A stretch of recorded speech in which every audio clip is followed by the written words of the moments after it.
لا إله إلا الله وحده لا شريك له وأشهد أن محمدا عبده ورسوله أما بعد فأعوذ بالله من الشيطان الرجيم بسم الله الرحمن الرحيم الحمد لله رب العالمين الرحمن الرحيم مالك يوم الدين إياك نعبد وإياك نستعين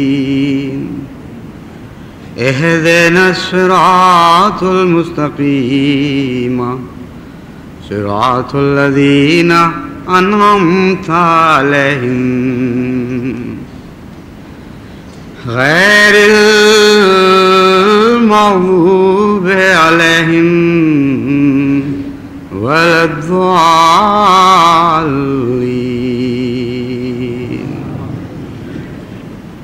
يا أيها الذين آمنوا كتب عليكم الصيام كما كتب على الذين من قبلكم لعلكم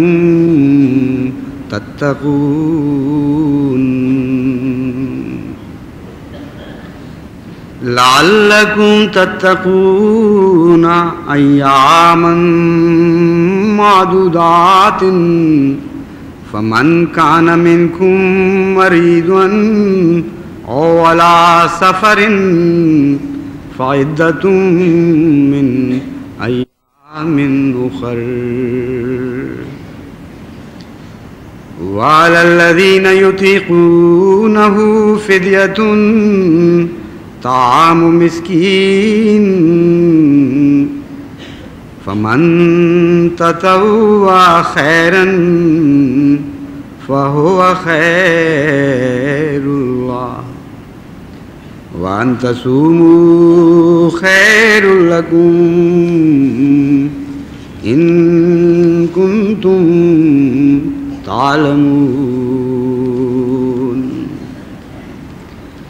شهر رمضان الذي أنزل فيه القرآن هدى للناس وبينات من الهدى والفرقان فمن شهد منكم الشهر فليصمه ومن كان مريضا على سفر فعدة من أيام أخر يريد الله بكم اليسر ولا يريد بكم العسر وَلِتُكْمِلُوا الْعِدَّةَ وَلِتُكَبِّرُوا اللَّهَ عَلَى مَا هَدَاكُمْ وَلَعَلَّكُمْ تَشْكُرُونَ وَإِذَا سَأَلَكَ عِبَادِي عَنِّي فَإِنِّي قَرِيبٌ وَإِذَا سَأَلَكَ عِبَادِي عَنِّي فَإِنِّي قَرِيبٌ أُجِيبُ دَعْوَةَ الدَّاعِ إِذَا دَعَانِ فَلْيَسْتَجِيبُوا لِي وَلْيُؤْمِنُوا بِي لَعَلَّهُمْ يَرْشُدُونَ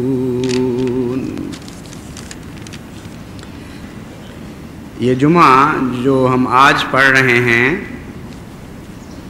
یہ رمضان شریف سے پہلے آخری جمعہ ہے، اور انشاءاللہ تعالی آئندہ جمعہ رمضان مبارک کے ایام میں آئے گا۔ اس لیے آج کے خطبے کے موضوع کے لیے میں نے وہ آیات چنی ہیں جن کا تعلق رمضان مبارک سے ہے اور روزہ رکھنے سے متعلق ہدایات دی گئی ہیں اور ان کے فوائد سے آگاہ کیا گیا ہے۔ سب سے پہلے تو اللہ تعالیٰ مومنوں کو یہ بتاتا ہے کہ تم پر جو روزے فرض کیے گئے ہیں تم سے پہلے لوگوں پر بھی فرض کیے گئے تھے، لعلکم تتقون، تاکہ تم تقوی اختیار کرو۔ اس کے دو مفہوم ہو سکتے ہیں۔ ایک پڑھنے والا یہ سمجھے گا کہ اللہ تعالیٰ یہ فرما رہا ہے کہ دیکھو ہم صرف تم پر سختی نہیں کر رہے بلکہ تم سے پہلے لوگوں پر بھی کافی سختی ہوئی تھی، اس لیے جہاں وہ بیچارے روزوں میں پکڑے گئے وہاں تم بھی پکڑے جا رہے ہو تو کیا فرق پڑتا ہے۔ لیکن یہ مفہوم ہرگز یہاں مراد نہیں ہے۔ ایک دوسرا مفہوم یہ ہے کہ ہم نے پہلوں کو بھی ایک نعمت عطا کی تھی، تم اس رسول کے ماننے والے ہو جس نے نعمتوں کو تمام کر دیا، درجہ کمال تک پہنچا دیا، اس لیے تمہارا زیادہ حق بنتا ہے کہ ہم یہ نعمت تمہیں عطا کریں، لعلکم تتقون، کیونکہ روزوں کا نتیجہ تقوی ہے، اور تقوی کی سب سے زیادہ تعلیم حضرت محمد مصطفیٰ صلی اللہ علیہ وآلہ وسلم نے دی، اس لیے ضروری تھا کہ ان سے زیادہ شان کے ساتھ تم پر روزے فرض کیے جاتے۔ جہاں تک من قبلکم کا ذکر ملتا ہے تاریخ میں، یعنی ان لوگوں کا ذکر جو اس سے پہلے گزرے ہیں، تو اگرچہ یہ درست ہے اور قرآن کریم اس طرف بھی اشارہ فرما رہا ہے کہ کوئی بھی مذہب ایسا نہیں جس میں روزے فرض نہ کیے گئے ہوں۔ چنانچہ انسائکلوپیڈیا بریٹینیکا اس مضمون پر لکھتا ہے کہ دنیا میں جتنے بھی مذاہب آئے ہیں ان میں ایک بھی ایسا نہیں جو روزے کے تصور سے خالی رہا ہو، اور یہ تحقیق آج کل کے زمانے میں آسان ہے کیونکہ ساری دنیا کے مختلف تاریخی حالات مجتمع ہو چکے ہیں اور کتابی صورتوں میں انسان کی دسترس میں آ چکے ہیں۔ مگر حضرت محمد مصطفیٰ صلی اللہ علیہ وآلہ وسلم کو جب یہ بتایا جا رہا تھا تو دنیا کے مذاہب کی بھاری اکثریت ایسی تھی جن کے متعلق آن حضرت صلی اللہ علیہ وآلہ وسلم کو اطلاع پانے کا کوئی بھی ذریعہ نہیں تھا۔ تو سب سے پہلے تو توجہ اس طرف منعطف ہوتی ہے کہ عجیب شان کا رسول ہے اور عجیب شان کا کلام اس پر نازل ہو رہا ہے کہ ساری دنیا کے متعلق ایک دعویٰ کرتا ہے جس کے متعلق کوئی عقلی وجہ موجود نہیں کہ وہ دعویٰ تحدی سے کیا جا سکے اور پھر وہ درست بھی ثابت ہو۔ اور آج کے زمانے کا انسان جب کامل تحقیق کے بعد ہر قسم کی جستجو کے بعد ایک نتیجہ نکالتا ہے تو وہ بعینہ ہی وہی نتیجہ نکالتا ہے جو حضرت محمد مصطفیٰ صلی اللہ علیہ وآلہ وسلم کو اللہ تعالیٰ کی طرف سے آج سے 1400 سال پہلے بتا دیا گیا تھا۔ دوسرا یہ پہلو آپ کے سامنے آئے گا جب آپ تحقیق کریں گے کہ جس باقاعدگی اور نظام کے ساتھ، جس تفصیل کے ساتھ اور جتنی زیادہ پابندیوں کے ساتھ مسلمانوں پر روزہ فرض ہوا ہے ویسے کبھی کسی قوم پر نہیں ہوا۔ بائبل میں روزوں کا ذکر ملتا ہے، مثلا 10ویں محرم کے متعلق آتا ہے کہ یہ وہ دن تھا جب فرعون کے ظلموں سے بنی اسرائیل کو نجات دی گئی تھی۔ چنانچہ حضرت موسیٰ کی تعلیم میں یہ آتا ہے کہ اس دن کو یاد رکھو اور اس دن روزہ رکھو، لیکن روزوں کا پورا ایک مہینہ فرض ہونا یہ پہلے کبھی کسی قوم میں نظر نہیں آتا۔ علاوہ ازیں روزے کی جو تفصیلی ہدایات ہیں ان میں بھی بڑا فرق ہے۔ بعض پرانے مذاہب میں روزہ یہ ملتا ہے کہ پکی ہوئی چیز نہیں کھانی، پھل جتنا چاہو کھا لو، فلاں چیز نہیں کھانی اور فلاں چیز نہیں کھانی، پانی پی سکتے ہو، دودھ پی سکتے ہو۔ تو وہ روزہ اسلامی روزے کے مقابل پر محض برائے نام اور سرسری سا روزہ بن جاتا ہے. اور پھر روزے کے ساتھ یہ بھی تاکید ہے کہ کام نہیں کرنا. یہ بھی عجیب بات ملتی ہے، کام کا بھی روزہ ہے. تو جس کو چھٹی مل جائے کام سے اس کا تو روزہ اور بھی آسان ہو جائے گا. یعنی بظاہر یہ پابندی ہے جو اسلام میں نہیں ہے، لیکن عملاً یہ پابندی نہیں ہے بلکہ رخصت لینے پر مجبور کر دیا گیا ہے کہ تم لوگ کمزور ہو، تم میں یہ طاقت نہیں ہے کہ دنیا کے کام بھی کر سکو اور پھر روزہ بھی رکھ سکو اور اس کا حق بھی ادا کر سکو. ایسے لوگ بعد میں آئیں گے جو یہ کام کر سکیں گے. بس حضرت صلی اللہ علیہ وآلہ وسلم کو جو روزے کی تعلیم دی گئی وہ ہر لحاظ سے کامل بھی ہے اور زیادہ مشقت طلب ہے، لیکن اس کے باوجود یہ وضاحت فرما دی گئی کہ مشقت ڈالنا مقصود ہرگز نہیں ہے. خوب کھول کر اللہ تعالیٰ اس مضمون کو بیان کر دیتا ہے، اور اس کی ضرورت بھی اسی لیے پیش آئی کہ جب انسان اسلامی روزے کی تعلیم پر غور کرتا ہے تو حیران رہ جاتا ہے کہ پچھلوں کے اوپر تو اس کا عشر عشیر بھی فرض نہیں تھا.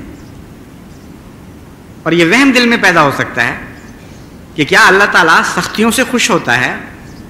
کیا اللہ تعالیٰ یہ پسند کرتا ہے کہ میرے بندوں پر بوجھ پڑے اور وہ تنگی محسوس کریں، اور اس کے نتیجے میں محض تنگی اور محض تکلیف اللہ تعالیٰ کی خوشنودی کا موجب بن جاتی ہے، جیسا کہ بعض مذاہب میں یہ تصور بھی پایا جاتا ہے؟ تو اللہ تعالیٰ وضاحت فرماتا ہے کہ ہرگز نہیں. اور آگے تفصیل کھلتی چلی جائے گی، سہولتیں بھی دیتا چلا جاتا ہے اور پھر حکمتیں بیان کرتا ہے کہ مراد تقویٰ کو بڑھانا ہے، مراد مقصود زندگی کو عطا کرنا ہے، اور سختی پیدا کرنا ہرگز مراد نہیں. یہ ایک ضمنی چیز ہے، مقصود بالذات نہیں ہے. ایامم معدودات، چند گنتی کے دن ہی تو ہیں. اللہ تعالیٰ فرما رہا ہے سارے سال میں سے 12 مہینوں میں سے ایک مہینہ ہے، یعنی موسی جو 10واں حصہ دیتا ہے اس سے بھی کم. البتہ اگر بعد کے 6 روزے رکھ لیں تو پھر پورا وصیت کا حق بن جاتا ہے. یعنی عید کے بعد 6 دن اگر آپ روزے رکھ لیں تو بین ہی وصیت کا مضمون بھی پورا ہو جاتا ہے. لیکن بہرحال اللہ تعالیٰ فرماتا ہے کہ بہت معمولی بوجھ ہے یہ تم پر، اور جتنے فوائد ہیں ان کے مقابل پر یہ کچھ بھی نہیں ہے. گنتی کے چند دن آتے ہیں اور گزر جاتے ہیں. بعض لوگوں کے دل میں خوف پیدا ہو رہا ہوتا ہے، بعض لوگ یہ حسرتیں لے کر گزر رہے ہوتے ہیں ان دنوں سے کہ پتہ نہیں پھر اگلی دفعہ اگلے سال یہ دن دیکھنے نصیب بھی ہوں گے کہ نہیں. مگر دونوں کے دن تھوڑے ہی ہوتے ہیں. سختی اور تنگی ترشی محسوس کرنے والوں کے دن بھی گزر جاتے ہیں اور حسرتیں لیے ہوئے دلوں کے دل بھی گزر جاتے ہیں. فرمایا کہ یہ وہ روزہ ہے جو تم پر فرض کیا گیا، لیکن جیسا کہ میں نے بیان کیا تھا قرآن کریم فرماتا ہے کہ سختی کی خاطر نہیں. اللہ تم پر سختی وارد کرنے سے خوش نہیں ہوا کرتا. من کان منکم مریضن او علی سفرن، تم میں سے جو بیمار ہو یا مسافر ہو، فعدۃ من ایام اخر، اس کے لیے فرض ہے کہ وہ بعد کے دنوں میں اس کو روزوں کو پورا کر لے. اب اس میں ایک اور سہولت پیش کر دی گئی. سختی کے روزے مثلاً گرمی کے، انتہائی گرمی کے روزوں جو اب ہمارے اوپر آنے والے ہیں، ان میں کوئی شخص بیمار ہو جاتا ہے یا کوئی سفر پر ہوتا ہے، اس پر یہ فرض نہیں ہے کہ ضرور انہی دنوں میں گرمی کی سختی کے اندر وہ روزے رکھے. اگر وہ سردیوں کے آسان روزے بھی رکھ لیتا ہے تب بھی اس کا فرض پورا ہو جاتا ہے. اس سے بھی معلوم ہوتا ہے کہ سختی اللہ تعالیٰ کے پیش نظر نہیں ہے. وَعَلَى الَّذِينَ يُطِيقُونَهُ فِدْيَةٌ طَعَامُ مِسْكِينٍ، یہ جو آیت ہے اس پر بہت سی بحثیں اٹھائی گئی ہیں. یطیقونہ سے کیا مراد ہے؟ اور واقعہ یہ ہے کہ اس کے جو مختلف پہلو ہیں وہ ہر امکان پر حاوی ہو جاتے ہیں. یہ کہنا درست نہیں ہے کہ بعض مفسرین کے معنی درست ہیں اور بعض دوسرے مفسرین کے غلط ہیں. امر واقعہ یہ ہے کہ انسانی زندگی کے حالات میں دونوں قسم کے مواقع، بلکہ کئی قسم کے ایسے مواقع پیدا ہوتے ہیں جن پر اس آیت کے مضمون کو الٹ پلٹ کر پھیر کر چسپاں کریں تو ہر موقع کے اوپر یہ آیت چسپاں ہو جاتی ہے. سب سے پہلے تو یطیقون کا وہ ترجمہ ہے جو مثبت ترجمہ ہے، یعنی یہ بیان کیا گیا کہ وہ لوگ جو روزے کی طاقت، جو فدیہ کی طاقت رکھتے ہیں، یہاں یہ ترجمہ بنے گا کہ ہم رخصت تو تمہیں دے رہے ہیں، بیمار ہو، سفر پہ ہو، تم بے شک بعد میں روزے رکھ لو، لیکن یہ روزہ نہ رکھنے کا جو غم تمہیں لگ جائے گا کہ سارے لوگ روزے رکھ رہے ہیں اور ہم محروم رہ رہے ہیں، ہم تمہیں ایک ترکیب بتاتے ہیں اس بوجھ کو ہلکا کرنے کی۔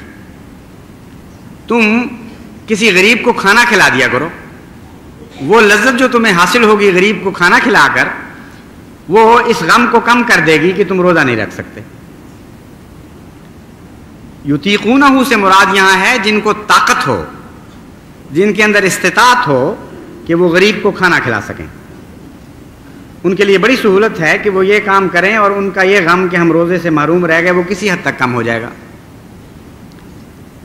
لیکن اس پر بعض دوسرے مفسرین کو اعتراض ہے اس ترجمے پر کہ مشکل یہ ہے کہ یطیقونہ میں جس طرف ضمیر پھیری گئی، کس کی طاقت؟ فدیۃ طعام مسکین، اس کا ذکر تو بعد میں آ رہا ہے، اور یہ اعلیٰ ادبی تقاضوں کے خلاف ہے کہ جس کا آپ ذکر کر رہے ہیں وہ بعد میں ہو اور ضمیر پہلے اس کی طرف پھیر دیں۔ اس لیے بعض دوسرے مفسرین نے کہا کہ یہ فصاحت و بلاغت کے خلاف ہے۔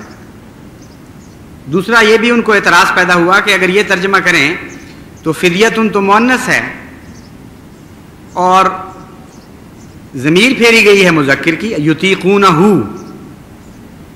جو ہے وہ مذکر صیغہ ہے، اگر مؤنث کی طرف ضمیر پھیرنی ہوتی تو یطیقونہ ہا چاہیے تھا۔ ان دونوں باتوں کا بہترین جواب حضرت شاہ ولی اللہ محدث دہلوی نے دیا ہے۔ آپ یہ کہتے ہیں کہ جہاں تک اول ذکر ایک اعتراض کا تعلق ہے، فدیۃ طعام مسکین نحوی لحاظ سے فی الحقیقت مبتدا ہے جو بہرحال پہلے ہوتا ہے، اور یہ متعلق خبر ہے کہ ان پر فرض ہے علی الذین یطیقونہ۔ یہ ایک عربی کی بحث ہے، زیادہ تفصیل میں اس وقت نہیں جاؤں گا، مگر مختصراً یہ کہ اس اعتراض کو انہوں نے حل کر دیا یہ کہہ کر کہ فدیۃ ان کا مقام پہلا ہے، اور بعض دفعہ جملوں میں تقدیم تاخیر ہو جایا کرتی ہے بعض قوانین کتابیں، لیکن مبتدا کا اصل مقام پہلے ہی ہوتا ہے ہمیشہ، اس لیے یہ اعتراض رد ہو جاتا ہے، یعنی فصاحت و بلاغت پر کوئی برا اثر نہیں پڑتا اس سے۔ دوسرا انہوں نے کہا کہ فدیۃ اگرچہ لفظ مؤنث ہے مگر طعام مسکین اس کا بدل ہے اور وہ مذکر ہے، اور اصل مراد طعام مسکین ہے، غریب کا کھانا کھلانا۔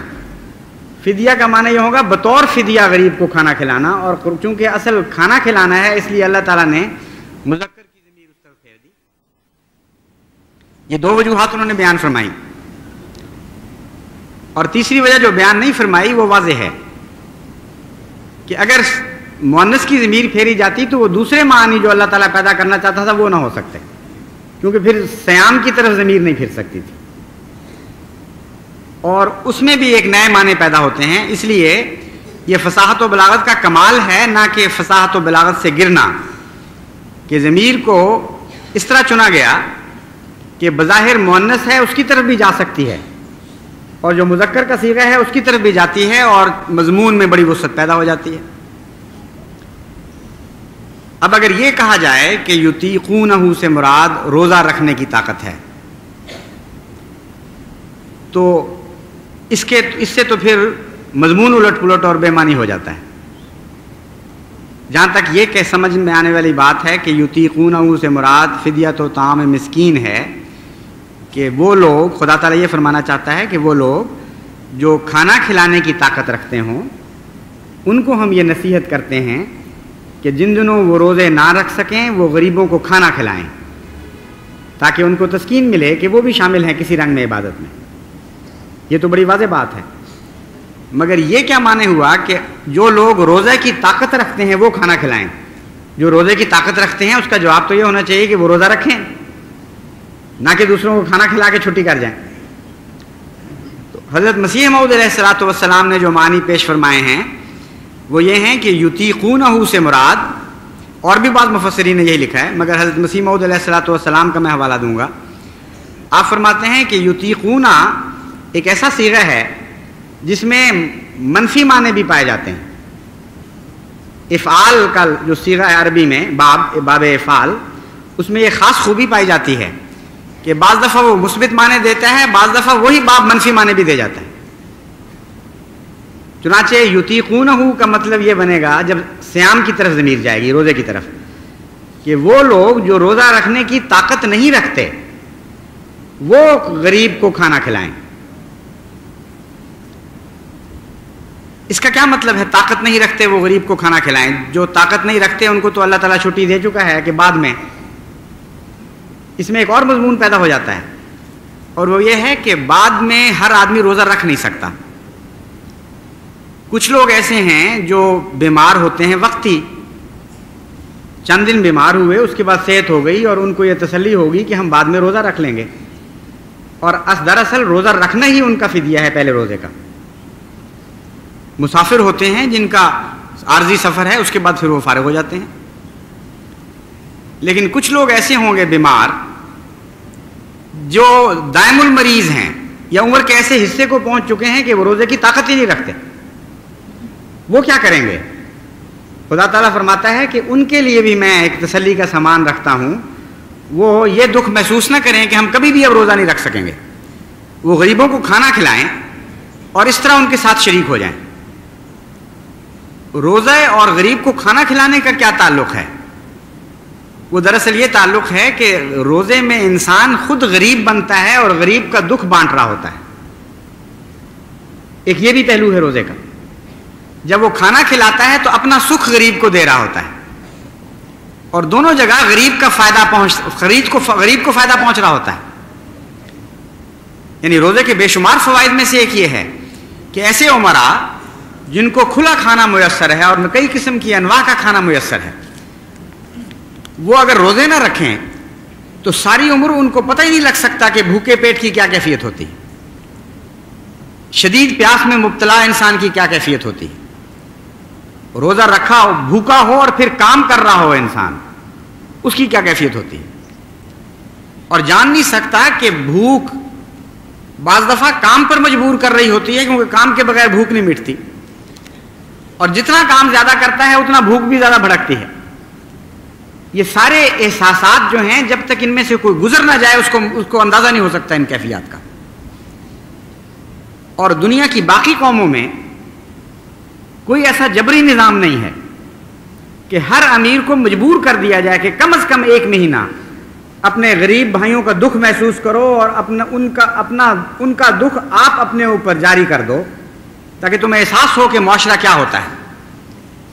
جو روزے رکھنے والے ہیں وہ جب مزدوری لے رہے ہوتے ہیں کسی سے تو ان کے دل کی اور کیفیت ہوتی ہے. جو بے روزگار ہیں جن کو اندازہ ہی کوئی نہیں بھوک کیا ہوتی ہے اور بھوک میں کام سے کیا مشکل پڑتی ہے، ان کے دل کی اور کیفیت ہوتی ہے.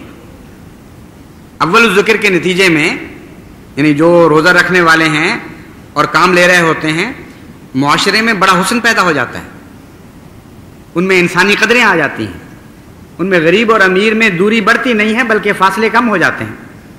بسا اوقات وہ مزدوروں کو روکتے ہیں خود کہ ٹھہرو، ہم تمہیں پانی پلاتے ہیں، ہم تمہارے لیے کچھ کھانے کا انتظام کرتے ہیں، سہولتیں مہیا کرتے ہیں. جو سہولتیں ان کے کانٹریکٹ یا ان کے معاہدے میں شامل نہیں ہوتی. وہ کیوں کرتے ہیں؟ اس لیے کہ اللہ تعالیٰ ان کو 1 مہینہ روزے کی ٹریننگ دے چکا ہوتا ہے، کم از کم 1 مہینہ. چنانچہ اس سے آپس میں دوری کی بجائے محبت پیدا ہو رہی ہوتی ہے. اور بعض ظالم اور بڑی کثرت سے ایسے لوگ ملتے ہیں. بعض ظالم ایسے ہیں جو مزدور سے کام لے رہے ہوتے ہیں اور ساتھ گالیاں دے رہے ہوتے ہیں کہ تم سے چلا نہیں جاتا، دوڑو، تیز کرو، اپنا وقت پورا کرو. حالانکہ اس غریب کے پیٹ میں روٹی نہیں ہوتی، کمزوری محسوس ہو رہی ہوتی ہے، اس کی جان نکل رہی ہوتی ہے گرمی میں، سردی میں، اور پوری طرح بے حس اور بے تعلق ہو کر گویا ایک دوسری دنیا کی مشین ہے. بعض ظالم ان سے زبردستی کام لے رہے ہوتے ہیں. تو انسانی قدروں کو بڑھانے کے لیے روزہ ایک بہت ہی اہم چیز ہے. اور دکھ بانٹنے کا نام، غریب کے ساتھ دکھ بانٹنے کا نام روزہ ہے. جب آپ دکھ نہیں بانٹ سکتے مجبوراً تو اللہ فرماتا ہے پھر سکھ بانٹو، اپنے سکھ ان کو دو، اس طرح شریک ہو جاؤ ان کے ساتھ. جو نعمتیں تمہیں ملی ہیں وہ ان کو عطا کرو. چنانچہ فدیے میں یہ روح مقرر فرمائی کہ ہر شخص اپنی توفیق کے مطابق فدیہ دے، جس کو فدیہ دینا ہے اس کی حیثیت کے مطابق نہیں دینا۔ اس فلسفے کو بڑا نمایاں کر دیا اللہ تعالیٰ نے یہ فرما کر کہ یہ نہیں کہو گے کہ اس غریب کو تو ایک روٹی اور پیاز کافی ہے، اس لیے میں ایک روٹی اور پیاز دے دوں گا اور میرا فدیہ پورا ہو جائے گا۔ اللہ تعالیٰ اس کی اجازت نہیں دیتا، پھر تو سکھ نہ بانٹا گیا۔ اللہ تعالیٰ تو یہ فرماتا ہے کہ اپنے سکھوں میں غریبوں کو شریک کرو۔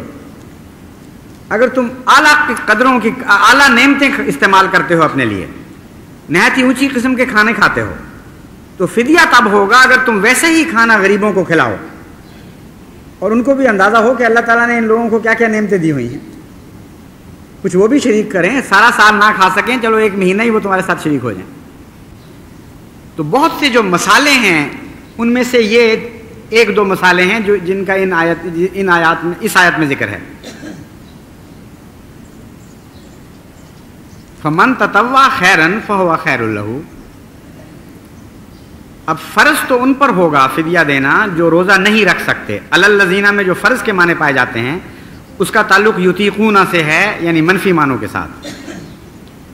اگر یطیقون کے منفی معنی لیے جائیں اور ایسے اشخاص ہوں جو روزے کی طاقت سے مستقلاً محروم ہو چکے ہیں، تو لازماً ان کو فدیہ دے کر روزے کا حق ادا کرنے کا ایک اور طریق اختیار کر لینا چاہیے، اور یہ لازم ہے ان پر جن کے اندر استطاعت ہے فدیہ دینے کی۔ یہ معنی بھی بیچ میں آ جاتے ہیں۔ اگر اتنا غریب ہے کہ اپنے لیے کھانا میسر نہیں تو اس کو اللہ تعالیٰ مستغنی فرما دیتا ہے، اور یہ لچک اس آیت میں دونوں طرح کی موجود ہے۔ لیکن فرماتا ہے کہ یہ تو فرض ہے، ہم جانتے ہیں ہمارے بندوں میں سے ایسے بہت سے ہوں گے جو روزہ رکھ بھی سکتے ہوں گے بعد میں، تب بھی ان کو بے قراری ہوگی کہ ہم کیوں محروم چلے جا رہے ہیں۔ فرمایا ایسی اطاعت کی روح رکھنے والے، ایسے پیش خدمت کے کاموں میں اور دین کے کاموں میں آگے بڑھنے والے، من تطوع، جو اطاعت کی روح میں درجہ کمال رکھتے ہیں، اگر وہ اپنی طرف سے فدیے دینا چاہیں تو منع تو نہیں ہے ان کو، وہ طاقت رکھتے ہوں یا نہ رکھتے ہوں اس سے قطع نظر، جب وہ روزہ چھوڑیں وہ فدیے دیں، اور اس لذت میں ہم ان کو شریک کر لیتے ہیں۔ فہو خیر لہ، اور یہ بھی بتا دیتے ہیں کہ ان کے لیے بہتر ہوگا اس میں، یعنی توئی نظام بھی فدیے کا جاری فرما دیا ساتھ ہی۔ وَأَن تَصُومُوا خَيْرٌ لَكُمْ إِن كُنتُمْ تَعْلَمُونَ، یہاں پہنچ کر انسانی فطرت کو جھنجھوڑا ہے اللہ تعالیٰ نے۔ بہت سے بیمار ایسے ہیں جو دل کے بھی بیمار ہوتے ہیں، بہت سے بیمار ایسے ہوتے ہیں جو جسم سے زیادہ روح کے بیمار ہوتے ہیں، ان کو بہانہ چاہیے ہوتا ہے روزے چھوڑنے کا۔ ان کو چھینک آ جائے تو وہ سمجھتے ہیں روزہ چھوڑ دینا چاہیے، ان کی طبیعت ذرا اداس ہو جائے تو وہ سمجھتے ہیں بیمار ہو گئے ہیں روزہ چھوڑ دینا چاہیے۔ تو اللہ تعالیٰ فرماتا ہے کہ روزہ چھوڑنے کا جو حکم ہے یہ تمہارے لیے نقصان ہے، روزہ چھوڑنے کی جو اجازت ہے یہ نقصان کا سودا ہے، فائدے کا سودا نہیں ہے۔ ایک تمہاری مجبوریوں کو پیش نظر رکھ کر اللہ نے اجازت دی ہے، لیکن حقیقت یہ ہے کہ جو روزہ رکھتا ہے اس کو وہ بہت بہتر ہے اس آدمی کی نسبت جو مجبوراً روزہ چھوڑ رہا ہے۔ اس لیے عقل سے کام لینا اور اپنے فائدے کے خلاف کوئی فعل نہ کرنا، اپنے نفس کے خلاف نہ فیصلہ کر دینا کہ بظاہر آسانی میں تم پڑھ رہے ہو اور حقیقت میں بہت بڑا گھاٹا کھا رہے ہو۔ اس وقت کی رعایت سے میں اس حصے کو فی الحال ترک کر رہا ہوں، درمیان کی آیات کو، اور آخری جو مدعا اور مقصود اور مطلوب ہے روزوں کا اس کو بیان کرتا ہوں۔ اللہ تعالیٰ فرماتا ہے وَإِذَا سَأَلَكَ عِبَادِي أَنِّي فَإِنِّي قَرِيبٌ، کہ جب میرے بندے تجھ سے سوال کریں کہ میں کہاں ہوں اور کیسے مجھے پایا جا سکتا ہے، فَإِنِّي قَرِيب، تو تیرے کہنے سے پہلے ہم ان کو بتا رہے ہیں کہ میں قریب ہوں۔ یہ نہیں فرمایا کہ تو ان سے کہہ دے کہ میں قریب ہوں، فرمایا میں ان کے قریب ہوں۔ اجیب دعوت الداعی اذا دعان فلیستجیبوا لی ولیؤمنوا بی لعلہم یرشدون، میں ان کی دعوت کا جواب دیتا ہوں، ان کی پکار کو سنتا ہوں اور قبول کرتا ہوں، لیکن یہ یک طرفہ رستہ نہیں ہے. وہ یہ نہ سمجھیں کہ وہ گویا کہ اللہ تعالیٰ ان کا کوئی نوکر بن گیا ہے، وہ حکم دیتے چلے جائیں اور اللہ تعالیٰ منظور کرتا چلا جائے گا. فرمایا یہ تعلق کا دو طرفہ رستہ ہے. فَلْيَسْتَجِيبُوا لِي، وہ میری باتوں کا بھی جواب دیا کریں اور جو میں ان کو نصیحتیں کرتا ہوں ان کے فوائد کی خاطر ان پر عمل کیا کریں، تب یہ رشتہ چلے گا. اور یہ نصیحتیں ساری روزے کی جا چکی ہیں پہلے. اس سے روزے کا اللہ تعالیٰ خود جواب ہے، روزے کا اللہ تعالیٰ خود پھل ہے، اور اسی پھل کی طرف اس آیت میں اشارہ کیا گیا ہے. فرمایا ہے اگر تم مجھے ڈھونڈتے ہو تو روزے کی عبادت اختیار کرو. یہ کامل عبادت ہے. اس عبادت کے بعد تم سب سے اعلیٰ جنتیں حاصل کر لو گے، اور وہ جنتیں میری رضا کی جنتیں ہیں. کوئی بھی دنیا میں ایسی عبادت نہیں متصور ہو سکتی جو ساری عبادتوں کی جامع ہو سوائے روزے کے.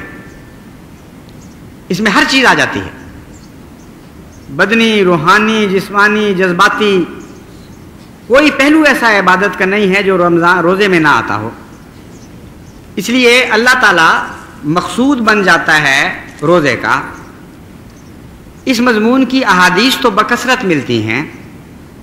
سوال یہ ہے کہ قرآن کریم میں اس طرف کہاں اشارہ ہے؟ وہ اول تو یہاں جیسا کہ میں نے بیان کیا ہے مقصود اللہ تعالیٰ کی ذات ہے، اور روزوں کے حکم کے بعد اپنی ذات کو رکھ دیا. فرمایا کہ میں تمہارے قریب آ جاؤں گا اگر روزے رکھو گے، اگر عبادتوں کا حق ادا کرو گے تو میں تمہارے پاس ہوں گا. لیکن اس سے پہلے جو آیات گزری ہیں ان میں بھی اس مضمون کو بڑے عجیب طریق پر بیان فرمایا. فرمایا شہر رمضان الذی انزل فیہ القرآن ھدی للناس.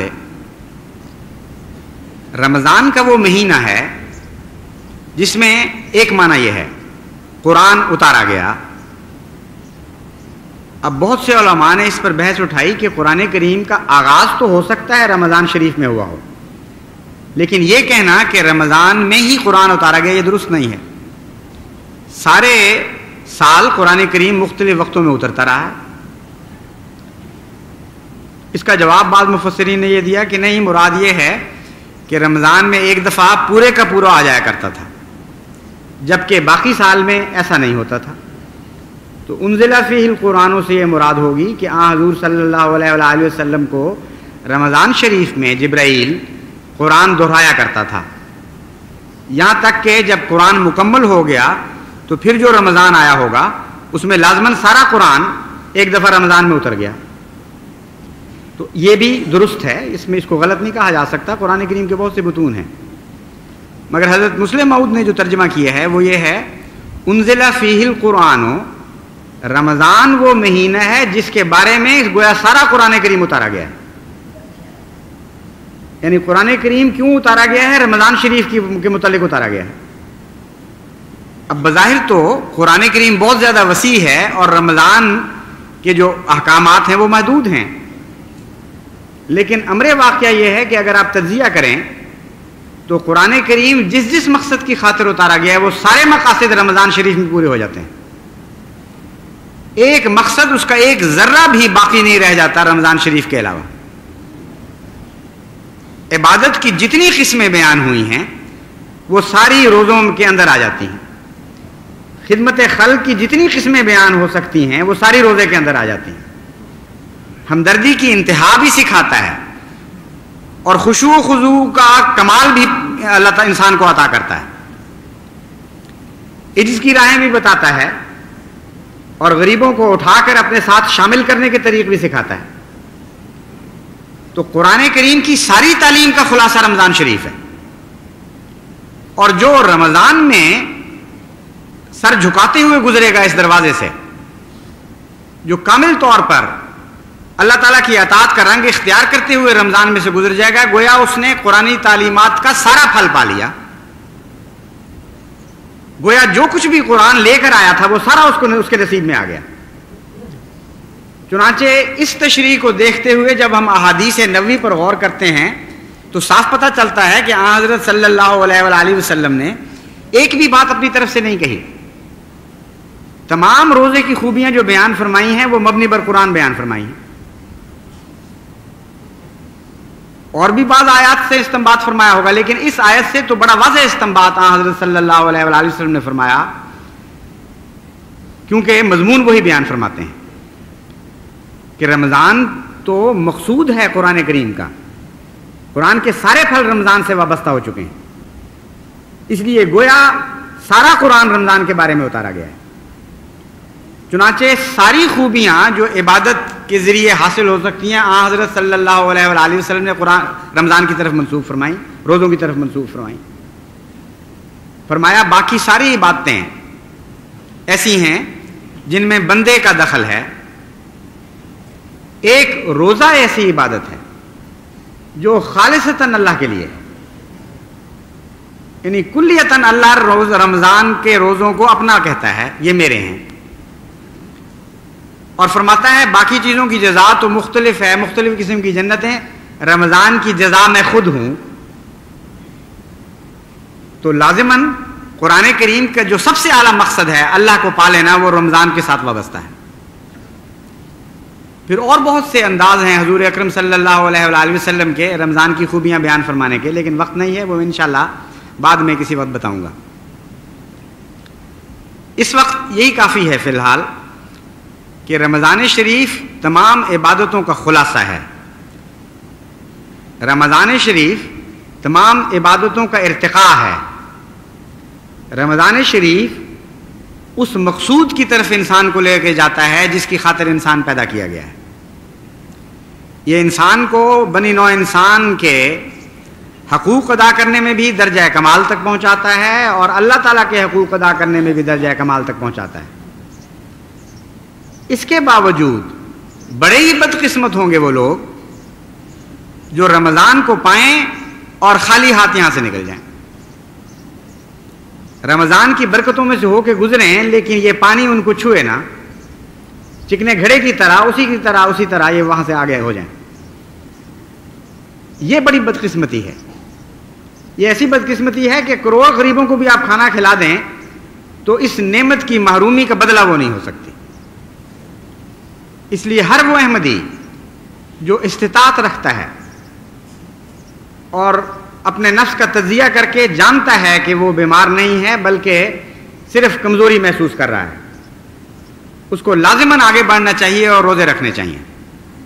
ایام معدودات، چند گنتی کے دن ہیں، اس کی سختیوں کا پتہ بھی نہیں لگتا کب گزر گئیں، اور سختیاں ایسی ہیں جو انسان کو دن بدن ہلکا کرتی چلی جاتی ہیں، جسم بھی ہلکے ہوتے چلے جاتے ہیں، روح بھی ہلکی ہوتی چلی جاتی ہے، زیادہ تیزی کے ساتھ انسان آگے قدم بڑھاتا ہے۔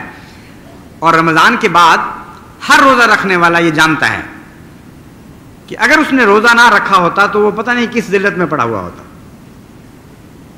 بے انتہا کمزوریاں دور کر جاتا ہے رمضان شریف، بے انتہا نعمتیں عطا کر جاتا ہے، اور روزے سے گزرنے کے بعد جس ہلکے پھلکے بدن کے ساتھ انسان قدم اٹھاتا ہے، نہ روزہ رکھنے والے اس کا تصور بھی نہیں کر سکتے۔ اور پھر کھانے کا مزہ آتا ہے، پھر پینے کا مزہ آتا ہے، یعنی روحانی لذتیں تو الگ رہیں، مادی لحاظ سے بھی رمضان میں سے گزرے بغیر، یعنی اس کا حق ادا کیے کر کے گزرے بغیر انسان کو تو اندازہ ہی نہیں ہو سکتا کہ پانی میں کیا لذت ہے اور کھانے میں کیا لذت ہے۔ اور یہ اندازہ ہو کر، یعنی صبح شام بھی تھوڑا سا اندازہ ہوتا ہے، لیکن رمضان کے بعد کہ جب چاہو جو چاہو پی لو، جو چاہو کھا لو، یہ احساس ہوتا ہے کہ اللہ تعالیٰ نے اتنی ہمیں نعمتیں عطا کی ہوئی ہیں کہ بڑی ناشکری ہے جو ہم شکر کیے بغیر ان سے گزرتے ہیں۔ تو سچے شکر کی تعلیم بھی رمضان شریف دیتا ہے۔ ایک ایک گھونٹ پر اللہ کے احسانات یاد آتے ہیں پھر، اور وہ جو مادی لذت میں نے بتائی ہے پانی پینے کی، اس روحانی لذت کے مقابل پر کچھ بھی نہیں رہتی جو ایک مومن کو اس وقت حاصل ہوتی ہے جب وہ پانی سے جسم کی پیاس بجھاتا ہے تو اس کی روح کی پیاس بھی ساتھ بجھ رہی ہوتی ہے۔ وہ کہتا ہے شکر ہے خدا کو یاد کرنے کا موقع دوبارہ میسر آ گیا، اگر میں 2-3 رمضان اسی طرح گزر جاتا تو پانی پینا اپنا حق سمجھتا، خیال بھی نہ آتا کہ یہ اللہ تعالیٰ کی بہت بڑی نعمت ہے۔ پھر ہر گھونٹ پر خدا کی نعمتیں یاد آتی ہیں اور اس کے احسان کا تصور دل کو مغلوب کر لیتا ہے، روح سجدہ ریز ہو جاتی ہے اس کے حضور۔ تو بے انتہا فوائد ہیں رمضان شریف کے، آپ سر جھکاتے ہوئے گزریں اس رمضان سے، اپنے روح کو بھی اپنی جسم کو بھی خدا کے حضور پیش کر دیں اور پھر دیکھیں کہ اللہ تعالیٰ کے کیسے فضل نازل ہوتے ہیں۔ ایسے لوگوں کے حق میں فرمایا ہے وَإِذَا سَأَلَكَ عِبَادِي أَنِّي فَإِنِّي قَرِيبٌ، یہ لوگ جو میری عبادت کا حق ادا کرتے ہیں ان کو بتا دے کہ میں ان کے قریب ہوں۔ یہ تجھ سے پوچھتے ہیں، میں کہتا ہوں کہ میں ان کے قریب ہوں، لیکن یاد رکھیں کہ میرے حقوق ضرور ادا کریں، کیونکہ میرے حقوق ادا کرنے کے نتیجے میں ان کو ملوں گا، ورنہ یہ یک طرفہ راستہ نہیں ہوگا تعلق کا۔ اللہ تعالیٰ ہمیں توفیق عطا فرمائے اور رمضان کا حق ادا کرتے ہوئے ہم اس کی نعمتوں سے انتہا سے زیادہ فوائد اٹھائیں۔ لیکن یہ بات یاد رکھیں کہ اس رمضان کو اس طرح ضائع نہ کر دیں جس طرح اس سے پہلے بعض قوموں نے روزوں کو ضائع کر دیا تھا۔ جب من قبلکم اللہ تعالیٰ نے فرمایا تو ایک یہ بھی بتانا مقصود تھا کہ تم سے پہلے بھی روزے فرض ہوئے تھے، تم سے پہلے بھی لوگ تھے جنہوں نے فائدے اٹھائے، لیکن جب ان کی تاریخ پر نظر ڈالو گے تو تمہیں یہ بھی محسوس ہوگا کہ بہت سے ایسے بدبخت تھے، بدقسمت تھے جو فائدہ اٹھانے کی بجائے نقصان اٹھا گئے۔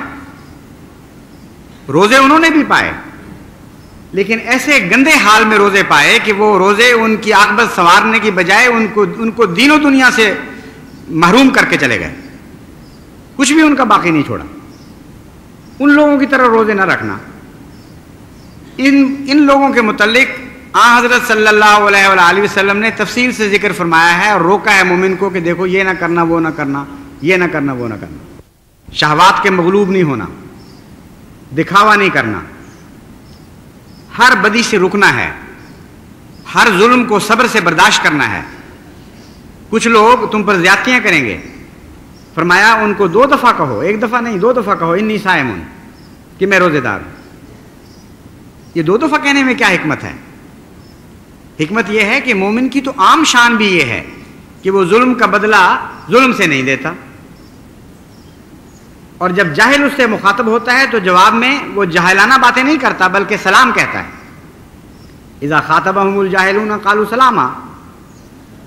تو پھر ایسا مومن جس کی عام شان یہ ہو، اگر وہ روزے دار بھی ہو چکا ہو اوپر سے، تو تکرار سے بتائے کہ او بے وقوف تم کیا توقع رکھ رہے ہو؟ کیا تمہاری اشتعال انگیزی سے میں مشتعل ہو جاؤں گا؟ ہرگز نہیں۔ میں تو عام حالات میں بھی سلام ہی کہا کرتا تھا، اب تو میں روزے دار ہوں، روزے دار ہوں، ممکن نہیں ہے کہ مجھ سے تم بے صبری کا مظاہرہ دیکھو۔ بس جہاں کچھ بدقسمت اپنے روزوں کو ضائع کر رہے ہوں گے وہاں آپ کے لیے اور بھی زیادہ ثواب کا موقع ہوگا۔ اب صبر اور حوصلے اور ہمت اور دعاؤں کے ساتھ اس رمضان کو گزاریں، پھر دیکھیں اللہ تعالیٰ کے کیسے فضل آپ پر نازل ہوتے ہیں۔ من قبلکم کی ایک مثال ان لوگوں کی جنہوں نے روزے ضائع کیے میں بائبل سے آپ کے سامنے رکھتا ہوں۔ حضرت یسایہ، یہ نصیحت بائبل میں درج ہے، دیکھو تم اس مقصد سے روزے رکھتے ہو کہ جھگڑا رگڑا کرو اور شرارت کے مکے مارو۔ یعنی ایسے بدبخت انسان ہو کہ کوئی وقت تھا کہ تم روزوں کے ذریعے اللہ تعالیٰ کے رحم کو جذب کیا کرتے تھے، بنی نوع انسان کے حقوق ادا کیا کرتے تھے، جھگڑوں سے رکا کرتے تھے۔ اب یہی رمضان آتا ہے تو تمہیں اور زیادہ اشتعال انگیزیوں پہ مجبور کر دیتا ہے۔ تم طیش میں آ کر مکے مارتے ہو اور کہتے ہو ہم دیکھیں گے کہ ہمارے ظلم سے اور ہمارے ستم اور استبداد سے کون بچ کے نکلے گا۔ عام حالات میں بھی ہم بڑے جابر تھے، اب تو رمضان کی سختیاں آ گئی ہیں، اب تو روزے اوپر سے آ گئے ہیں، اب دیکھیں گے کون ہم سے بچ کے نکلتا ہے۔ فرماتا ہے تم یہ کر رہے ہو۔ یعنی یہود کی جو حالت گزر چکی ہے، جس کی طرف قرآن کریم من قبلکم میں ایک پہلو کی طرف اشارہ کرتا ہے، اس کی تفصیل ہے یہ بائبل میں۔ دیکھو تم اس مقصد سے روزے رکھتے ہو کہ جھگڑا رگڑا کرو اور شرارت کے مکے مارو، پس اب تم اس طرح کا روزہ نہیں رکھتے ہو کہ تمہاری آواز عالم بالا پہ سنی جائے۔ بڑے بدبخت ہو۔ کبھی تمہارے روزے ایسے ہوا کرتے تھے کہ بظاہر انسان ان آوازوں کو نہیں سن رہے ہوتے تھے، اتنی ہلکی اور خفی آواز میں تم خدا کو یاد کیا کرتے تھے، لیکن ایسی قوت پرواز تھی ان آوازوں میں کہ وہ عالم بالا پر آواز پہنچا کرتی تھی۔ اور آج تم نے شور برپا کیا ہوا ہے اور وہ آوازیں زمین سے چمٹی ہوئی ہیں اور زمینی ہو چکی ہیں، ان میں قوت پرواز نہیں رہی۔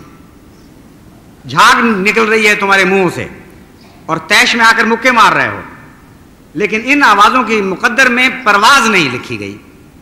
ہاں کچھ وہ تھی گریہ اور زاری کے آوازیں جو عالم بالا پر سنی جاتی تھیں. کیسا پیارا موازنہ کیا ہے. بس اے احمدیو، تم ہمیشہ ایسی آوازیں اپنے دلوں سے نکالو جو عالم بالا پر سنی جائیں، اور زمین والوں کے کان ان سے معروم ہوں تو کوئی پرواہ نہ کرو. وہی آواز ہے جو دنیا میں پھیلے گی، جس آواز کو خدا سنتا ہے اور خدا کے فرشتے پھر اسے دنیا میں پھیلا دیا کرتے ہیں. ایسی آوازیں غالب آنے کے لیے بنائی گئی ہیں، مغلوب آنے کے لیے نہیں بنائی گئی. اللہ تعالیٰ ہمیں اس کی توفیق عطا فرمائے.